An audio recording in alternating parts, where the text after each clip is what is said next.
You're listening to the Leading Hope Podcast. My name is VJ Williams, here with my friend and pastor, Kevin Jack. Thank you for joining us and taking time out of your day to become a better leader. If you're new, we release a new episode every Wednesday. We'd love for you to subscribe on your favorite podcast platform and get that delivered to you automatically each week. Also, share this with a friend on Facebook, YouTube, and Instagram, and rate and review on Apple Podcasts. You won't believe how that gets this podcast in the hands of so many more leaders just like you. Visit leadinghope.online to get updates and find out more about the Leading Hope community. Kevin, today we continue the series Keys to Creating Content, episode 142, in defense of plagiarism. Say it again. In defense of plagiarism. There we go. Here we go. So we're in this series, Keys to Creating Content, acknowledging that for any speech, sermon, presentation, talk, whatever it is, there's three skills at play. There is creating content, organizing content, and delivering content. Three very different skills that you all need to be competent in if you're going to deliver an effective presentation, talk, whatever you want to call it in this moment. We did another series on delivering content, on storytelling. Today, we're in part 2 of creating content. In part 1, if you're with us last week, we talked about turning the faucet on, that all the ideas are there. They're just currently being blocked, and you need avenues to unblock those ideas to stir your creativity, your curiosity, and to learn some rhythms for creating content. Good. But today, we're jumping into a fun idea. Today is in defense of plagiarism. Now, let me get the waiver out at first, okay? So plagiarism is defined as the practice of taking someone's work or ideas and passing them off on one's own. Now, I want to be clear what I'm not saying. I'm not saying just rip off other people's work.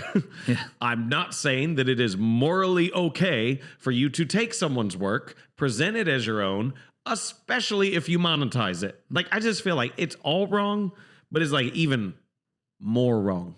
Yeah. Wronger. In order to do that. And some people go, it's not all right. wrong. You're stealing their intellectual property. You're stealing this, whatever else. It just feels even a little bit more yucky if you monetize it on the back end. Fair. Just if we could spare ourselves from emails, comments, whatever that is, and people say, plagiarism's always wrong. Okay. So now that we've acknowledged that, let's get to what we're actually saying and what this idea is. So first off, I'm going to say it like this. Ideas, content, so when we're creating content, it's about ideas. Ideas do not come out of a vacuum, okay? They come out of a culture. They come out of experiences. They come out of your collective thoughts. So just say, sometimes we'll sit in brainstorming meetings. Yeah. And it always makes me really angry when someone would go, the good idea for the video element or the event or something like that, the one that we're gonna execute, the one that we're gonna go with. They'll be like, I had that idea. Well, kind of. Yeah. You said it at the very end, but you would have never thought it if this person hadn't said that, and that person hadn't said that, and that person hadn't started the conversation with that weird joke that made us all uncomfortable. You would have never actually had the idea if you weren't a part of the entire conversation. Yeah. So if we could acknowledge the most brilliant, innovative ideas, the most profound teachings have not come because this person existed in isolation in all of their life, and all of a sudden this light bulb went off and they had this brilliant thought or concept. That's not the case, okay? It came out of their collective experiences. So here's the weird thing, okay? So I want to acknowledge plagiarism is stealing someone's work, but we all build off other people's ideas. Yeah. We all build off their thoughts. So if we could just acknowledge this, every piece of science we have today is built on the science that came before it. Every technological advancement we have today is built off the technology that came before it. And so we all have built off what other people have created before us.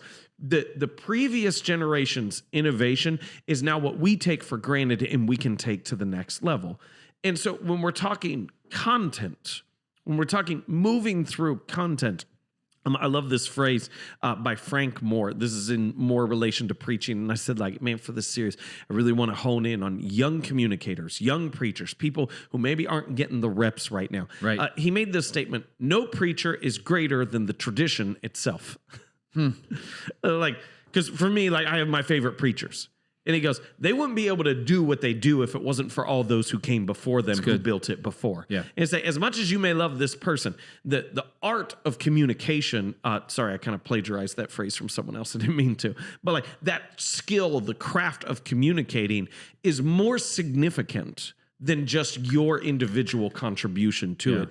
It exists as a whole. We talked about Steve Jobs a couple episodes ago and our love for Steve Jobs. Steve Jobs accused Bill Gates of Microsoft stealing Apple's operating system. Okay. Oh, yeah. This is years ago. He accused Bill Gates, Microsoft, just straight ripping it off, stealing, plagiarizing from them. And this is Bill Gates' response. I think it's more like we both had this rich neighbor named Xerox, and I broke into his house to steal the TV set and found that you had already stolen it. Isn't that amazing? That's great. But I think here's the unique thing is that we say the arrogance in that moment. You plagiarized me. Yeah. And he goes, no, we both plagiarized them. Like, we both took their ideas and tried to make it our own. And so this is kind of my closing note on this first idea that ideas don't come out of a vacuum. Your perception of originality is overhyped. Your thought that you've got this new, fantastic perspective that no one else has ever thought of, this great, innovative idea. You're overhyping it. Yeah. Because it's built off of others. It didn't come out of a vacuum. So then here's into the second idea. Only 2 ideas today. So as you're learning to turn the faucet on, okay, as you're learning to just have a steady rhythm of creating content, I want to acknowledge if you're just directly stealing someone else's content, you're robbing yourself the gift of learning how to create for yourself. It's good. Okay, so there's a difference. And this is where the title was more fun. Yeah. Can we acknowledge that? In defense of plagiarism, it's more fun. Yeah. But it's understanding sometimes we think that when we build off someone else's idea, it's plagiarism. We are all building off of someone's idea. Yeah. If you're just straight going, oh, this is delivering it, because I've had people deliver my sermons with my illustrations. Now that felt weird. Are they listening? That felt plagiarism. But I want to be clear. Like, I probably should care more. I don't. Right. I'll get into that at the very end, okay? Because I don't want to hit on that now. Yeah. As you're learning to turn the faucet on, you need, you need a clear springboard to get to your own ideas. Yeah, it's good. You need something to jump off of. Because for so many of us, it's too hard to sit down with just a blank piece of paper. Let me say it like this. If I gave you a blank piece of paper and said, draw something, you got 10 minutes, draw something. My guess is that for most of us, we would spend the first 5 to 9 minutes trying to figure out what we want to draw. It just said, hey, here's a blank piece of paper, draw something. Most of us would just sit there and go, well, what should I draw? Should I do this? If I gave you a piece of paper and most of it was already filled in with, let's say, a landscape, and there was a small white space, and I pointed to the white space and I said, draw something, but it was just this empty space out of a pre-existing picture, you could draw it. Sure. And you would probably be pretty good at it. Yeah. Because you wouldn't waste all your time figuring out what you should do. If you're a young communicator, that's what I think you need. Okay. Yeah. It's too hard just to go blank piece of paper. What should I do? You might need. So my first experience with giving sermons was, it wasn't straight original ideas, but it wasn't blatant plagiarism either. And so what I would do is I heard someone else's sermon. I didn't sit down and go, I'm going to listen to this person's sermon and then I'm going to re-preach it. Okay. That wasn't the case. But I'd listen to the sermon and I'd go, oh, I like that idea. I think I could build on that. Or I think I could communicate it this way. Or even though they're way better than I am, I think I've got a better way of organizing that content. And I would say it like this. Instead, they said it like this. And I think it works like this.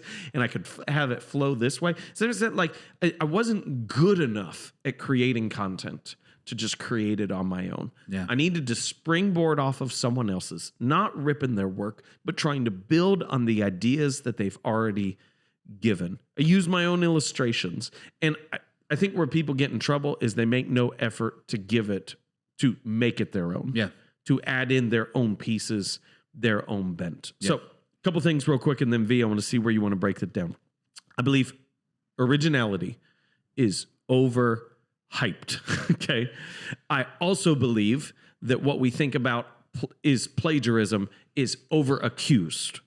Originality is overhyped. Plagiarism is over-accused because we have all built on someone else's idea. So if I could talk about like my messages for a second, like how people go like, oh, I re-preached that, or someone say like, oh, they re-preached your message, or they basically gave the same content. Here's what I want to say. I'm honored. Yeah. Like I am unbelievably honored. Go for it. Yeah. If you lead a team and you find value from this podcast, take it and deliver it to your team. I'm not saying share the podcast with your team. I'd love it if you do that as well. But like, you don't have to do that. Just take the content, make it your own. Don't take our illustrations. Yeah. Like, don't add in. So the other day I was talking to my daughter, Emmy. If you don't have a daughter named Emmy, okay, can we acknowledge that? Like, don't take that, but take the others. I want to know who does that. No, That's great. well, let me share this, and I know this is gonna sound ridiculous. Yeah. There's pastors who do that. Oh, sure. There's pastors who take a message in its totality and just deliver the exact same message, even none of the experience, outcomes, or illustrations are true to them. Right. That's plagiarism. Okay, that's the problem. Yeah. Trying to build off of what someone else has built when you're not quite competent enough to create it fully from scratch on your own. Let's say it like this. Master chefs can cook from scratch. The rest of us use recipes. Right. That's fine. Yeah. It is okay to have a recipe and say, this is what I think it kind of needs to be. I believe that at times you need to copy before you can be original. You have to know the moves before you can make up your own steps. Yeah. There's two different things here to kind of talk about. The first one, let's just talk about the idea itself. Like the idea itself isn't enough. Yeah. Like it's good. It's a great starting spot, even if it's the spot that you got to after a 10-hour meeting. Like the idea is great, but if it's just an idea, it never comes to fruition. No one's working on it. So I think the idea itself is so important, but not enough. And so when we continue to create content, we know that we're coming from not a blank canvas. Like the canvas itself is a starting point. Yeah. But people have to, especially if you're starting out, like you gotta, you're not trying to copy. You're trying to take an idea and make it better. Mm-hmm. Like, and I want to say is like, I think some people, they feel false, phony in that. Can I say it like this? Yeah, like I don't. When I was younger, so I'm like early 20s, and I'm preaching before a church on a Sunday morning, early 20s. I don't have that much experience to share. Yeah. I don't have that much insight to give. And yet you kind of have to have the audacity that goes, yeah, this world famous, like top level communicator, I think I can take their idea and make it better. Right. But you have to have that. Right. Otherwise you're just going to plagiarize. Right. Is you have to go, yeah, I could do this, but I'm going to do it differently. Say similar ideas. Right. Building off of it. Yeah. And I think that's what's important because at the end of the day, so where's the middle ground between originality is overhyped and plagiarism is bad? Where's the middle ground? Where do you find how to move forward effectively? So let me say, could I give two paradigms instead? And then you ask, yeah, originality is overhyped and plagiarism is overaccused. Yeah. Okay. But so how do we live in not doing to the extremes of both? Yeah. So that's the question. Oh, absolutely. Absolutely. Could just a couple thoughts. Yeah. Tell me where you want me to go. Yeah. No band starts playing their original songs. Right. Everybody starts with cover songs. Yeah. I'm not saying you went on tour with cover songs. Right. But I'm saying like when you get a group together, it's not like, hey, we're 12, we're in a band, here's my original piece of music. No, you have to play someone else's stuff to learn how to play together at first. Yeah. I don't assume, no, because like it has been so long in my life, and since I've taken someone else's message, like since I heard someone else's message and thought, oh, I'm going to preach it like this. Like now it's coming out of my own time in scripture. It's coming out of my own thoughts. I'm sure somewhere in some way I have built on all the different things that I've learned, and even at a subconscious level. And so I think that's the difficulty, is like, I'm not consciously aware that I'm taking other people's material, but I'm sure somewhere in there, the things that I've heard are bubbling back on the surface as I get back in that frame of mind, that thought. But I don't assume, as I'm sharing these things that are new to me, that I'm the first person to ever see it. Yeah. If I give one of my favorite things, shared at Little Highland Park, it was a whole message at Be Hope. The difference between the feeding of the 5,000 and the 4,000 is the 4,000 was after the feeding of the 5,000. By all accounts, the feeding of the 5,000 was a greater miracle because it was with 5 loaves and 2 fish. The feeding of the 4,000 was with 7 loaves and a few fish, but it came afterwards. And the difference is when Jesus asked the disciples how many they had, in the 5,000, they said, we only have 5 loaves and 2 fish. In the 4,000, they says, we have some loaves and fish. Right. Because they understood that the word only was not important, because with God it was enough. That's great. That was brand new to me. Right. I'm probably not the first person to ever see that. Right. I don't stick around and go, let me copyright that. Right. let me put a trademark on that, Well, yeah. so no one else can take it. And so I think it's finding this avenue that as you listen and observe and hear everything else, specifically in terms of creating content, that you're not trying to just rip exactly what they did, how they did it. You may be stealing the idea, building on the idea, but the delivery, the organization, those other pieces must become your own. Yeah. Otherwise, that is what we consider plagiarism. Yeah. And what's the significance? I think this is my last question. What's the significance of the idea becoming your own when you're talking? Well, we've been talking about the Bible and pastor, like what's the significance there, right? We're quoting Jesus, we're copying Paul. What's the significance of us making it our experience in the delivery? Surface level answer, then deeper answer. Surface level, one, it's illegal. Like just taking someone else's content and delivering it as if it was your own. Right. It's illegal. Right. Deeper thing is it comes from an inauthentic place. Yeah. And when it comes from an inauthentic place, I would say it like this. The top level idea will be like the audience will pick up on it. Yeah. Your soul will pick up on it. Yeah. When you are delivering things that have the power to be transformative for others, and you know that they're coming from an inauthentic place that does damage to your soul, like it just does. Yeah. And you will feel like a phony. I'm not saying when you get up and deliver a message, you have to go, so I was listening to so-and-so's talk and it made me think of this.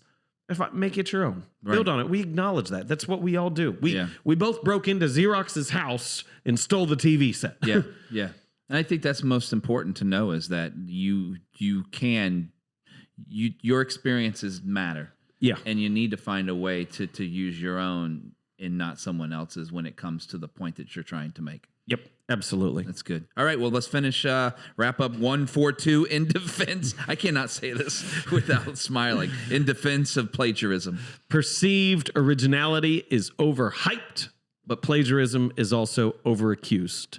Don't steal someone else's work, but it is perfectly acceptable to attempt to build on it until you learn how to start from scratch. It's good. Thank you for joining us today. If you're new to the podcast or haven't yet subscribed, mean the world to us if you did that now. Also, post about it, rate and review, or both. You won't believe how that helps get this podcast in the hands of so many more leaders just like you. We love hearing your stories of how the podcast is working in your life and business. If you have a story, visit leadinghope.online or just message us on Instagram or Facebook. Let us know, and we'd love to hear from you. Everyone has 20 minutes to learn to become a better leader. Make it count.